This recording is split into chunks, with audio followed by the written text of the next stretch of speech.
마태복음 12장 4절로 12절의 말씀을 가지고 하나님을 두려워하라, 하나님을 두려워하라는 제목으로 말씀을 증거하겠습니다. 예수님께서 천국 복음을 전파하실 때 그 설교를 들으려고 모여든 회중들은 수만 명이었습니다. 그런데 주님은 수만 명에게 설교하신 것은 아니었습니다. 성경을 잘 읽어보면 그 중에 아주 소수의 선택된 사람들을 따로 세워서 그들에게만 전해주었습니다. 누가는 12장 1절에서 이 점을 독자가 분명히 알아주기를 바랬습니다. 그래서 먼저 제자들에게 말씀하여 이르시되 라는 말을 남겼던 것입니다. 그리고 수만 명을 바라보면서 당신들은 나의 친구요 이렇게 말씀하신 것이 아닙니다. 특별히 외식을 주의하라고 경고한 바리새인들이 거기 같이 있었는데 결코 예수님의 친구가 아닙니다. 오직 예수님의 12 제자만을 바라보면서 내가 내 친구에게 말한다 이렇게 하신 거예요. 그러니까 예수님의 12 제자만이 특별히 예수님의 친구로 불려졌고 선택된 사람들이었습니다. 예수님이 12명을 친구라고 불렀습니다. 내 친구, 아주 특별한 호칭이지요. 예수님께서 우리를 친구라 불러주시면 예수님은 결국은 나의 친구가 되는 것입니다. 우리 한번 해볼까요? 예수님은 내 친구입니다. 예수님은 내 친구입니다. 여러분, 어떤 사람을 친구라고 부릅니까? 오랫동안 서로가 서로에 대해서 잘 알고 서로가 사랑하고 서로가 믿을 수 있고 서로가 아주 친밀하고 아주 각별한 사이를 친구라고 부르지요. 그래서 그냥 아는 사람, 내가 그냥 아는 사람과 사랑하는 친구의 그 사이는 서울에서 런던만큼 멉니다. 전혀 별개의 사람들이에요. 과연 친구란 누구일까요? 친구란 기쁨은 곱해주고 고통은 나눠주는 사람이라고 합니다. 또 친구란 온 세상 사람이 다 내 곁을 떠났을 때 나를 찾아오는 사람이다. 그 친구입니다. 내가 뭐라 해도 내가 말하면 다 믿어주는 사람이 친구예요. 친구니까 믿고 믿으니까 친구가 됩니다. 여러분에게는 무엇이라고 말해도 믿어주는 그런 친구가 있습니까? 여러분 곁에 그런 사람들이 몇 분이나 계십니까? 자, 정현철 씨라는 사람이 이런 시를 썼습니다. 삶이 고달파, 너무나 고달파 모든 것을 포기하려 해도 딱 한 사람, 나를 의지하는 그 사람의 삶이 무너질 것 같아 일어나 내일을 향해 바로 섭니다. 속은 일이 하도 많지만 나를 믿어주는 그 사람의 얼굴이 떠올라 그동안 쌓인 의심을 걷어내고 다시 모두 믿기로 합니다. 아프고 슬픈 일이 너무 많아 눈물만 흘리면서 살아갈 것 같지만 딱 한 사람, 나를 향해 웃고 있는 그 사람의 해맑은 웃음이 떠올라 흐르는 눈물을 닦고 혼자 조용히 웃어봅니다. 사람들의 멸시와 조롱 때문에 더 이상 아무 일도 할 수 없을 것 같지만 딱 한 사람, 나를 인정해주고 격려해주는 그 사람의 목소리가 귓가에 맴돌아 다시 용기를 내어 새 일을 시작합니다. 세상을 향한 불평의 소리들이 높아 나도 같이 불평하면서 살고 싶지만 딱 한 사람, 늘 감사하면서 살아가는 그 사람의 평화가 그리워서 모든 불평을 잠재우고 다시 감사의 목소리를 높입니다. 정현철 씨의 시였습니다. 진실로 어떤 한 사람을 진정으로 사랑한다는 것은 온 세상을 사랑하는 것이고, 온 세상의 모든 사람도 결국 그 한 사람을 통해서 찾아옵니다. 여러분 옆에 그런 사람이 있습니까? 그렇다면 정말 행복한 사람입니다. 여러분 곁에 그런 사람이 있는데 불평하십니까? 그렇다면 당신은 정말 불행한 사람입니다. 여러분은 어떠신가요? 그런 분들이 계신가요? 네. 그 사람이 바로 여러분의 친구입니다. 누구나 다 이런 사람을 필요로 합니다. 여러분이 그 사람이라면 여러분은 그 사람의 친구입니다. 세상에 이런 행복을 주는 친구는 여러분 누굴까요? 이런 친구를 둔 사람은 정말 행복한 사람입니다. 그런데 저는 그 행복을 주는 그 친구가 다름 아닌 예수님이기를 바랍니다. 아멘. 왜냐하면 예수님께서 우리를 보고 나는 너희의 친구고 너희는 내 친구야 라고 불러주셨기 때문입니다. 다른 사람도 아니고 예수님이 나의 친구니까 얼마나 좋습니까? 예수님은 결코 여러분을 떠나지 않습니다. 아멘. 한 번 예수님이 잡은 그 손은 절대 놓지 않습니다.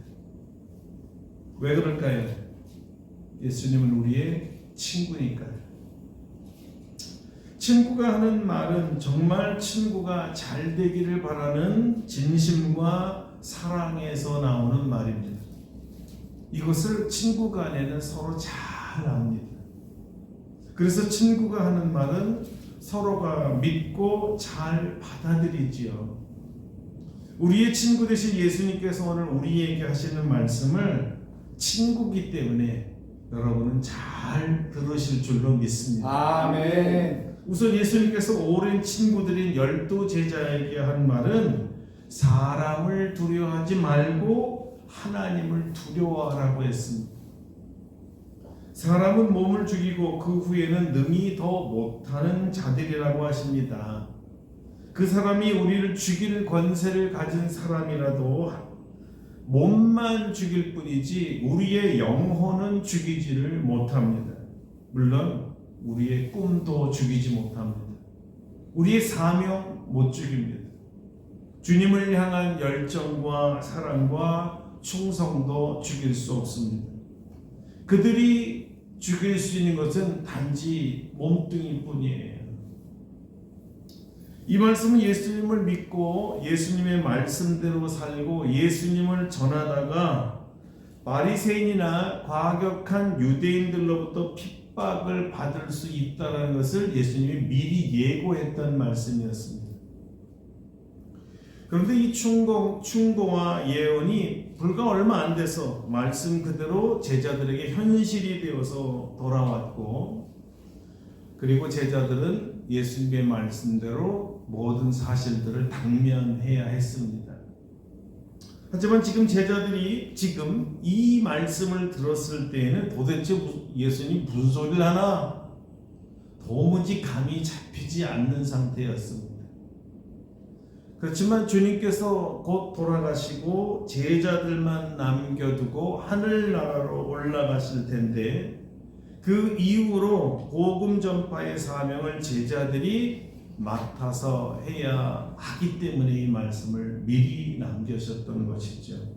로마 당국이나 유대인들이나 바리새인들이 예수님의 제자이기 때문에 그 제자들을 가만두지 않을 것이니까 마음에 명심하고 새겨놓으라는 주님의 말씀이었습니다. 근데 제자들의 입장에서는 지금 주님과 함께 이렇게 지내는 것이 이렇게 행복한데 별 말씀을 다 하시네. 예수님 오늘 낮에 뭘 잘못 잡수셨나? 체했나? 왜 불안하게 자꾸 이런 소리를 하시는 건지 그 당시에는 제자들이 이해를 못했던 거예요. 곧 닥칠 일인데 말이죠. 이해할 수 없다는 것을 잘 알면서도 주님은 조금 후에는 다 이해할 것이고 다 일어날 일이기 때문에 오히려 제자들이 지금 알아듣지 못하던 아주 힘을 주어서 말씀하셨던 거예요. 뒤에는 다 기억하고 따라올 줄 아셨거든요. 자, 그 순간에는 예수님으로 인해 자신들이 예수님처럼 죽어야 될 것을 알지 못했지만 어쨌든 제자들은요, 이 말씀이 희한하게 마음속에 들어가 있었어요. 그래서 훗날 제자들이 이 말씀을 기억했다고 하죠. 그때는 몰랐는데 돌아오고 나시고 나서 깨달았다는 거예요. 그래서 예수님이 그 전에 이런 얘기를 하셨습니다라고 역사의 기록에 남긴 것들이 복음서인 거예요. 예수님께서 그토록 강조하고 조심해야 한다고 하신 말씀이 하나님을 두려워하라 하는 말씀이었어요. 왜 이런 말씀을 하셨을까요? 하나님만이 천국에 보낼 권세와 지옥에 보낼 권세를 가지고 계시기 때문입니다. 마땅히 두려워해야 될 분은 다름 아닌 하나님이에요. 잠시 몸만 죽이는 현세의 권세자들이 아닙니다. 하나님만이 우리의 영혼을 결정 지으실 분이세요. 우리의 영혼이 영원토록 천국에 가느냐 지옥에 가느냐를 결정하십니다. 잠시 이 땅에서와 영원한 하나님 나라 그 사이에 우리가 결단을 해야 되는 거죠. 몸은 죽이기 싫고 그래서 몸을 죽이는 자를 두려워하여 하나님을 버리고 믿음을 버리면 몸은 잠깐 편하게 살 수 있습니다. 그러나 그 영혼은 영원토록 지옥에서 살아야 합니다. 그렇다면 누구를 두려워해야 하겠습니까? 당연히 마땅히 하나님이죠. 예수님은 하나님의 눈을 속여서는 안 된다고 경고하셨던 것입니다. 하나님을 두려워하라 그러니까 바리새인들이 하나님을 두려워하는 척했다는 거예요. 사람을 두려워했기 때문에 믿음을 속이는 행위는 참으로 어리석고 위험한 일이었습니다. 왜냐하면 이거는 지옥 가기를 자처하는 행위였거든요. 왜 그럴까요? 6절, 7절을 읽습니다. 참새 5마리가 2 아사리온에 팔리는 것이 아니냐. 그러나 하나님 앞에는 그 하나도 잊어버리시는 바 되지 아니하는도다. 너희에게는 심지어 머리털까지도 다 세신 바 되었나니 두려워하지 말라. 너희는 많은 참새보다 더 귀하니라. 아멘. 참새가 5마리인데 2 아사리온에 팔렸다면 한 마리는 얼마죠? 5분의 2 아사리온이죠. 근데 1 아사리온은 얼마일까요? 그 당시 화폐 가치로는 10분의 1 드라크마입니다. 드라크마라는 돈은 이제 데나리온과 같은 화폐 가치예요. 그 당시 하루 노동값입니다. 하루 품삯. 하루 품삯이 3만 원을 치면 10분의 1을 치면 3,000원이 되는 거죠. 그렇죠? 거기에 5분의 2가 참새 가격이었습니다. 그러니까 약 1,000원에서 1,200원 정도의 참새 한 마리를 그 당시에 팔았다는 거예요. 그 당시에 빵 반 조각 정도의 가치라고 합니다. 제가 루안다에 갔을 때 루안다 막노동자들 거기서 뭐 흙으로 으깨가 진흙에 우리나라 옛날 진흙집에다가 토담 이렇게 한 것처럼 진흙을 으깨서 굳히면 딱딱해져서 벽돌이 되거든요. 그걸 하루 종일 진흙을 물로 개해서 벽돌 만드는 아이들이 보통 12시간에서 14시간을 일을 한다 그래요. 그렇게 아주 한 달 내내 버는 돈은 3만 원입니다. 근데 이들이 점심을 먹는데 이렇게 보니까 어떤 애는 점심을 먹고 어떤 애는 점심을 안 먹었어요. 왜 안 먹냐 했더니 점심 먹을 돈이 없다는 거예요. 이거 점심이 뭐냐면요, 빼빼로 같은 크기 정도 요만한 그냥 밀가루 그냥 구운 거예요. 딱 요렇게 요 정도 넓인데요. 그게 점심 하나입니다. 얼마냐면 100원이에요. 우리나라 돈 100원짜리 하나 먹고 점심이 끝나는 아이, 그것도 돈이 없어서 못 먹는 아이. 그러니까 참새가 거기에 비해서 10배 비싼 건 당연하겠죠. 자, 사람의 머리카락 수는 보통 얼마나 될까요? 사람에 따라 조금 차이가 있지만 보편적으로 한 10만 개 정도 된다 그래요. 사람마다 다르진데 하나님은 척 보면 그 사람의 머리털이 몇 개인지 아신대네요. 뭐 가발인 사람도 있으니까 그 사람은 0개겠지만 이런 거랍니다. 우리는 잘 이해가 안 되지만 하나님 딱 보면 128,687개 99,980개 저 사람은 없네. 왜 없겠어요? 대머리니까. 농담한 거예요. 하나님은 척 사람을 보면 머리카락 숫자까지 세신다는 얘기를 왜 하셨을까? 이게 무슨 의미일까를 지금 알아보려고 하는 거예요. 하나님 척 보면 그 정도로 정확하게 아시는데 뭐냐면 사람은 그런 거에 별 관심이 없잖아요. 너무 하찮은 일이잖아요. 말거리가 안 되잖아요. 사람은 하찮은 것이라 기억하고 싶지 않는 그런 그냥 지나가는 문제일지라도 하나님은 다 관심을 갖고 살펴보시고 잊지 아니하고 기억하신다는 뜻입니다. 심지어 별 관심도 없는 이 머리털까지 세심봐 된다, 그것까지 알고 계신, 아주 작은 일도 다 알고 계신다는 거예요. 예수님이 뭘 얘기하시냐면 하나님은 모르는 것이 없는 하나님이다, 전지하신 하나님이다를 말씀하고 싶었던 거죠. 그렇다면 무엇에 대해 그렇게 잊지 않으시고 기억하시고 다 세워서 아신다고 할까요? 여기서 가장 키포인트는 뭘까요? 오늘의 주제예요. 그 사람이 하나님을 두려워하는지 두려워하지 않는지를 아신다는 거예요. 속이려 해도 속일 수 없다. 가발로 머리 있는 것처럼 보이려고 해도 없는 거 아신다. 위선으로 하나님을 두려워하는 척해도 두려워하지 않는 그 마음을 아신다는 거예요. 굉장히 이해가 잘 되시죠? 바리새인들은 외식하는 자들이기 때문에 사람들 앞에서는 하나님을 두려워하는 척하지만 속으로는 전혀 하나님을 두려워하지 않는 사람들이었어요. 그리고 사람에게 보이려고 하나님을 두려워하는 척만 했다는 겁니다. 왜 그럴까요? 그들은 사람을 하나님보다 더 두려워했기 때문입니다. 사람의 말이 더 무서운 거예요. 여러분은 하나님이 더 두려우십니까? 사람이 더 두렵습니까? 하나님이 말씀하시는 게 두렵습니까? 사람이 말하는 게 두렵습니까? 하나님. 장로님께 여쭙겠습니다. 하나님이 두렵습니까? 이 권사님이 두렵습니까? 누구 말에 더 좌지우지하세요?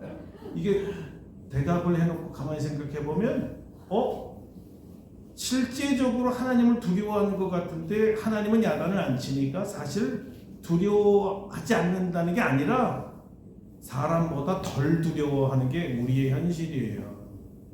사람 평판이 더 무서워요. 사람들이 뭐라 그럴까봐 위선이 저절로 나와요. 그 직분이 목사, 장로, 권사 더 심해지는 거예요. 사람 눈에 좋게 보이려고, 좋은 목사로 보이고 싶고 정말 좋은 장로로 보이고 싶은 거예요. 근데 그것을 주님은 아신다는 거예요. 하느냐? 정말 두려워하느냐? 사람에게 잘 보이려고 하나님을 속였다는 것입니다. 바리새인들은 사람들이 자기를 어떻게 평가하고 어떻게 말하는 것이 여기가 하나님이 나를 어떻게 생각하는 것보다 훨씬 중요했던 거예요. 자, 미안하지만 하나님은 다 보고 계셔서 그들의 이중성을 꿰뚫어 보고 있다는 거죠. 겉과 속이 다른 것을 하나님이 보시는 거예요. 그런데 사람들은 하나님에 대해서는 무지무지 관대하게 자꾸 생각하려고 그래요. 에이, 하나님 크신 하나님인데 여기까지 그 머리털 하나 세는 것 정도의 죄를 그냥 눈 감아주지 않겠어. 이까짓 거 가지고 그 큰 분이 그냥 쪼잔하게 그냥 날려다 치겠어. 이상하게 그런 마음들이 우리 안에 있어요. 그래서 작은 죄를 담대하게 의식 없이 짓는 거죠. 만약에 하나님을 두려워했다면 그렇게 못했어요. 크나 작으나 주님이 하지 말라는 걸 어떻게 감히 하겠어요? 근데 두려움이 없으니까 내 마음대로 화내고 내 마음대로 죄짓고 아주 사소한 거짓말과 위선도 주님은 머리팔 세는 것처럼 잘 알고 계신다. 정확하게 알고 계신다. 근데 그 다음이 중요해요. 그래서 어쨌다는 거예요? 그 죄에 대해서 심판하시겠다. 우리가 이면을 너무 간과하기 때문에 사람이 더 무서운 거죠. 바리새인이나 그들의 추종자들이 실수한 것이 또 있습니다. 이들은 사람을 두려워하기 때문에 사람들 앞에서 자기가 자꾸 높아지기를 원하는 거예요. 그런데 자기들보다 백성들이 예수님을 더 높이고 더 따르니까 질투가 나고 시기가 나서 이 예수를 그냥 가만 두고 볼 수가 없었던 거죠. 그래서 어떻게 했어요? 죽이기로 모의했습니다. 예수님이 누구인데 죽이려고 했을까요? 그들의 눈에는 예수님이 결코 하나님이 아니었습니다. 절대 메시아가 아니었어요. 그냥 나사렛 목수였어요. 예수님이 하나님이라는 것은 있을 수가 없는 일이에요. 그러면 안 되는 일이에요. 그러면 곤란한 일입니다. 바리새인들은 사람들 앞에서 철저하게 예수님을 하나님이 아니라고 부인했습니다. 백성들로부터 외면받을 것이 두려웠기 때문이죠. 하나님을 보고 하나님을 아니라고 하는 담대함이 하나님에 대한 두려움이 없는 사람들인데 사람들이 뭐라 그럴까봐 두려워서 이게 상당히 모순덩어리였다는 겁니다. 그래서 자기의 몸을 죽이는 권세를 두려워했다는 거예요. 이들은 예수님께서 하나님이 아니라고 백성들 앞에서 굳이 설명을 원하지도 않는데 설명하고 부인을 하고 강조했습니다. 이 예수가 자기들이 받을 존경을 가로채고 있다고 생각했기 때문입니다. 바리새인들의 커다란 착각이 여기 있었죠. 그들이 사람들 앞에서 예수님을 시인하지 못하면 누구라고, 하나님이라고, 메시아라고, 구세주라고 시인하지 못하면 훗날에 하나님 앞에서 어떻게 될 줄을 몰랐어요. 어떻게 된다는 거죠? 지옥에 떨어져. 하나님의 사자들 앞에서 그들도 부인을 당할 겁니다. 하나님 사자들 앞에서 부인을 당한다는 말은 무슨 말이냐? 그들은 하나님을 속이고 하나님이 보내신 메시아를 부인한 이 죄로 인해 하나님의 말씀대로 결국은 지옥에 가게 될 겁니다. 땅에서 주님을 모른다는 자는 하늘에서 하나님께서도 그들을 모른다고 하신다는 거예요. 난 널 모르는데 하나님께서 모르는 사람을 천국에 들여보낼 수가 없는 거예요. 들어갈 수 없습니다. 천국은 예수님을 구주로 영접하고 사람들 앞에서 예수님은 나의 구주요 나의 하나님이시요 나의 친구라고 인정한 사람들이 들어갈 수 있습니다. 그래서 우리가 세례 받을 때 반드시 간증을 시키잖아요. 너의 신앙 고백이 뭐냐? 예수를 누구라고 생각하느냐? 짧아도 좋잖아요. 예수님은 나를 죄에서 구원하신 구세주십니다. 다잖아요. 사람들 앞에서만 시인하는 게 아니라 바로 하나님 앞에서 시인한 거예요. 하나님께서 잘 아시고 사랑하는 자녀들만이 들어갈 수 있는 곳이 천국입니다. 하나님께서 누군지 모르고 이름도 모르고 얼굴도 모르는 사람, 더욱이 하나님의 아들이신 예수님을 모른다고 하는 사람, 예수님을 영접하지 못한 사람, 사람들 앞에서 예수가 목수라고만 하면서 메시아임을 부인한 사람들은 천국에 들어갈 수가 없습니다. 바로 이것이 우리가 하나님을 두려워할 이유였어요. 하나님만이 우리가 천국에 들어갈 수 있을지 지옥에 갈지를 결정하시는 유일한 분이시기 때문입니다. 바리새인들이 영적으로 무식하고 무지해서 실수한 마지막 것이 있는데요. 입술을 열어 말로 예수님을 거역하고 성령을 모독해도 천국을 갈 줄 알았다는 거예요. 무식했습니다. 천부당 만부당한 생각입니다. 누가복음 11장에서 예수님께서 말 못하게 하는 귀신을 내쫓은 적이 있었어요. 그때 바리새인들이 예수님을 보고 뭐라고 한지 혹시 기억나십니까? 그때 바리새인들이 예수님을 뭐라고 해서 귀신을 내쫓으니까 예수님이 이렇게 반격하죠. 너희 말이 내가 바알세부를 힘입어 귀신을 쫓아낸다 하니 만일 사탄이 스스로 분쟁하면 그의 나라가 어떻게 서겠느냐. 바리새인들은 예수님을 하나님이라고 인정한 것이 아니고 바알세불의 힘을 얻었다. 바알세불의 사람이다. 귀신이다. 이렇게 얘기한 거예요. 이건 하나님이 아닙니다라는 말하고도 더 나가는 거죠. 망령된 말을 한 겁니다. 예수님 보고 귀신이라고 불렀으니 이거보다 더 망령된 죄가 어디 있겠습니까? 그런데 우리가 참 쉽게 이해하지 않는 말씀이 10절인데요. 이겁니다. 누구든지 말로 인자를 거역하면 사하심을 받으려니와 성령을 모독하는 자는 사하심을 받지 못하리라.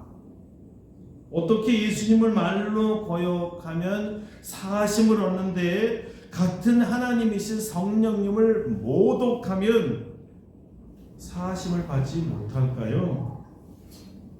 둘 다 용서받지 못하는 거 아닐까? 보통 우리 이렇게 생각하기 쉽습니다. 그런데 일단 주님은 그게 아니라고 말씀하셨어요. 그건 아니다. 나를 거역하면, 예수님을 거역하면 용서를 받지만 성령님을 모독하면 용서받을 수 없다고 말씀하셨어요. 왜 그럴까요?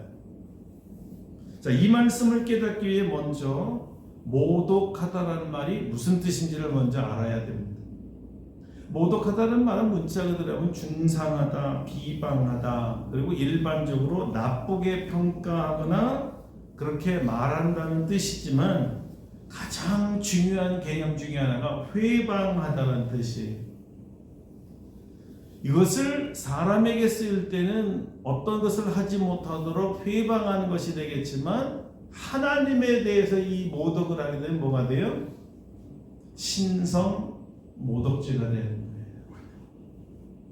하나님의 권위에 대해서 의심을 가질 때도 마찬가지인 것입니다. 다른 이방신이나 왕과 비교하여서 하나님을 무능한 자로 내리깎을 때 회방한다는 말을 씁니다. 회방한다는 말은 특히 예수님에 대한 이 조소와 예수님께서 자신이 메시아라고 주장하는 것에 대해 조롱한다는 뜻이며 동시에 이 행위로 말미암아 십자가에 못 박은 예수와 하나님에 대해서 조롱한다는 뜻입니다. 그런데도 회방이나 모독의 죄는 인자를 거슬리는 회방까지도 사함을 받을 수 있습니다. 다만 성령 회방죄만은 용서받을 수 없습니다. 왜 그럴까?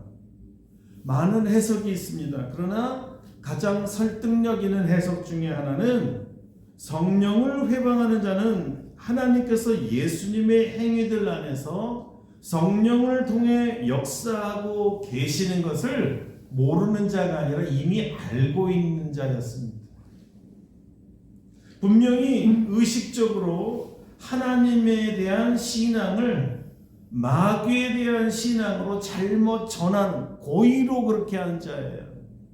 그러므로 성령을 회방한다는 말은 인간 내에 존재한 악마적이며 거의 상상할 수 없는 잠재력, 곧 하나님께 대한 전쟁을 선포하는 뜻이기 때문에 결코 용서받을 수 없다는 아주 극심한 경고인 것입니다. 이것은 약함과 의심 중에서 행해지는 것이 아닙니다. 모르기 때문에 행하는 것이 아니라 성령님에 대해서 언젠가 압도되었던 자, 자신이 전쟁을 선포하고 있는 분에 대해서 매우 잘 알고 있는 자들이 행하는 행위입니다. 바이블의 서신을 보면 예수를 믿기도 하고 함께 사역갔던 자 중에 표현이 사탄에게 내준 자들이 몇 있습니다. 뭐예요? 성령을 회방했기 때문에. 이미 맛본 자들인데 돌이킨 자들은 용서받을 수가 없습니다. 이러한 자는 문맥이 나타내주고 있는 바와 같이 하나님의 은혜도 맛보고 하나님을 만난 적도 있는 사람이면서 고의로 회방하는 자이기 때문입니다.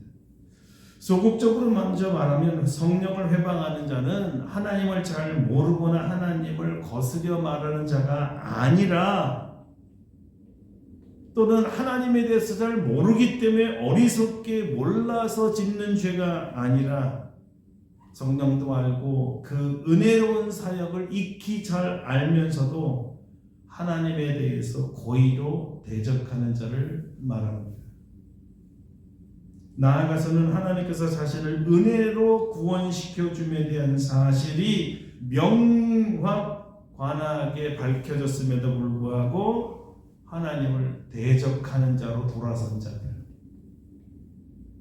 아마 여러분들 중에 머리에 제일 먼저 떠오르는 사람은 아마 가룟 유다일 겁니다. 정리하면 성령 회방자는 하나님의 구원하시는 능력과 은혜에 대해서 잘 알고 체험까지 했으면서도 의식적이고 고의적으로 하나님을 거부하는 죄입니다. 따라서 여기에서의 회방은 불신자가 회개와 믿음으로 나오기 전에 행할 수 있는 하나님의 이름을 망령되이 일컫는 것보다 훨씬 심각한 죄라고 말할 수가 있습니다. 여러분에게 쉽게 말씀드리겠습니다. 말로 인자를 거역하는 죄는 사하심을 받을 수 있습니다. 예수님 말씀입니다. 자, 예를 들어 사도 바울이 되기 전에는 사울이었죠. 그때 예수님을 알았습니까? 몰랐습니까? 몰랐어요. 사울은 정면으로 예수 그리스도를 부인했습니다. 예수를 모독했습니다. 예수를 핍박했습니다. 예수 믿는 자들 다 죽였어요. 그런데 용서받았습니까? 못 받았습니까? 받았어요. 용서받았어요. 디모데후서에서 이 경험을 간증했잖아요. 내가 전에는, 예수 믿기 전에는 비방자요, 박해자요, 폭행자였으나 도리어 긍휼을 입은 것은 내가 믿지 아니할 때 알지 못하고 행하였습니다. 우리 주의 은혜가 그리스도 예수 안에 있는 믿음과 사랑과 함께 넘치도록 풍성하였도다. 믿보다 모든 사람이 받을 만한 이 말이요, 그리스도 예수께서 죄인을 구원하시려고 세상에 임하셨다 하였도다. 죄인 중에 내가 괴수입니다. 그러나 내가 긍휼을 입은 까닭은 예수 그리스도께서 내게 먼저 일체 오래 참으심을 보이사 후에 주를 믿어 영생 얻는 자들에게 본이 되게 하려 하심이라. 예수님을 알기 전에 그가 묻은 아무리 큰 죄를 지었을지라도 몰랐기 때문에 지은 죄는 예수님을 모욕했을지라도 용서받는다는 거예요. 예수님을 모르는 자가 예수님을 모욕할 때는 용서받을 수 있었습니다. 우리 모두가 아마 한 사람도 예외 없이 다 그랬었어요. 이전에 예수를 몰랐을 때.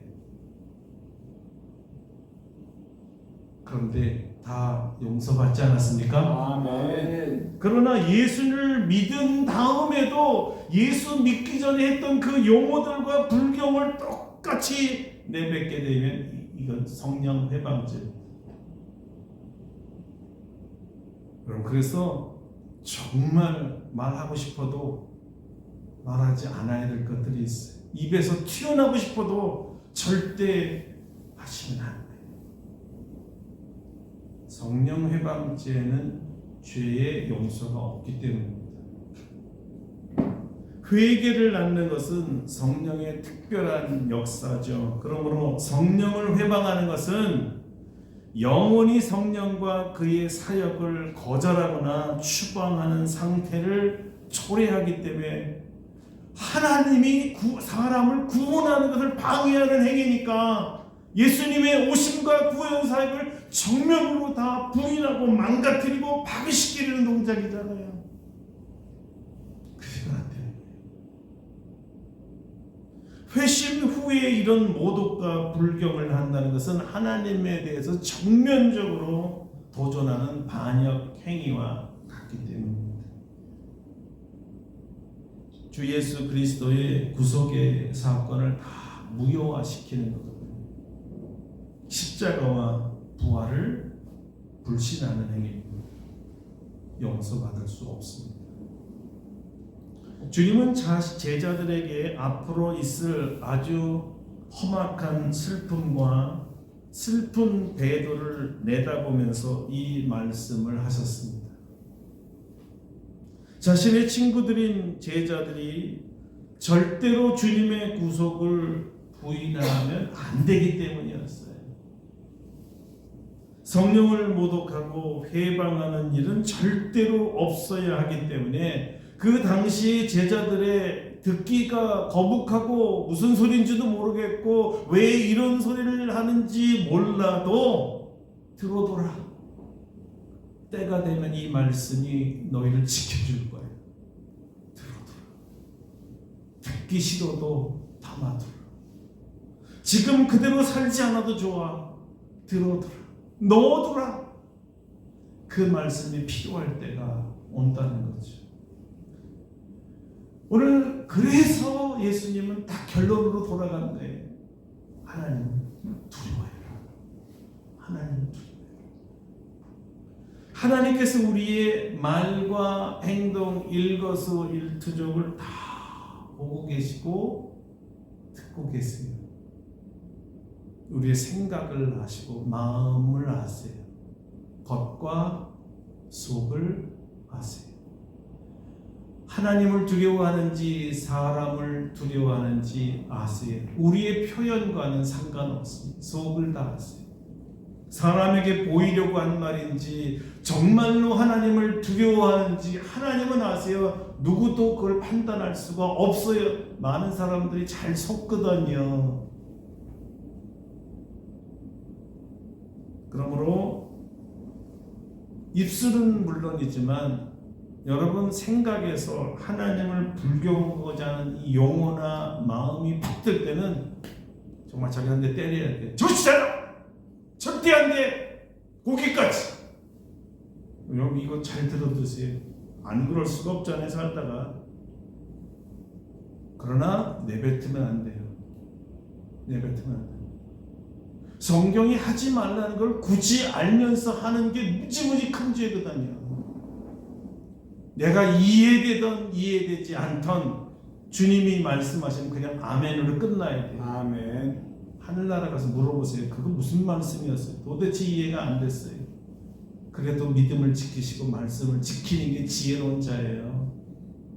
입에서 뱉어나는 거 안 됩니다. 우리를 보호하시기 위해서 주님이 말씀하신 거잖아요. 너희는 그러면 안 된다. 내 친구들, 너희들은 구원받은 백성이 그러면 안 돼. 그런데 한 가지 더. 우리는 입에서 나오는 말만 알고 기억하는데 주님은 이게 잘된 건지 안 된 건지 우린 잘 모르겠지만 마음의 생각을 보고 아신다니 굉장히 조심해야 되는 거죠. 입만 가리면 되는 게 아니고, 그래서 나쁜 생각이 들어올 때 빨리 베드로가 가리킨 대로 사탄을 대적해야 돼요. 내 안에서 일어나는 불경의 마음 떠나갈지어다. 안 되면 주님 앞에 부르짖어야 돼. 주님, 제가 지금 주님 앞에 욕하고 싶으면 막 생기는데 나를 붙잡아 주세요. 범죄하지 않게 도와주세요. 부르짖어야 돼. 그대로 내 육체가 시키는 대로, 내 안에 있는 죄가 시키는 대로 죄를 저지르면 안 되는 거예요. 하나님을 두려워하셔야 됩니다. 하나님은 예수님의 친구이신 여러분이 모두 친구가 계신 예수님이 계신 천국에 오기를 바라고 기다리고 계십니다. 아멘. 기도하겠습니다. 오늘 기도는 내 말과 생각과 마음을 다하시는 주님을 두려워하며 살게 하옵소서. 범죄하지 않게 하옵소서. 더더구나 내가 입술로 다른 죄는 몰라도 성령을 모독하고 회방하는 죄는 절대 저지르지 않게 하옵소서. 다 같이 동성으로 기도하겠습니다.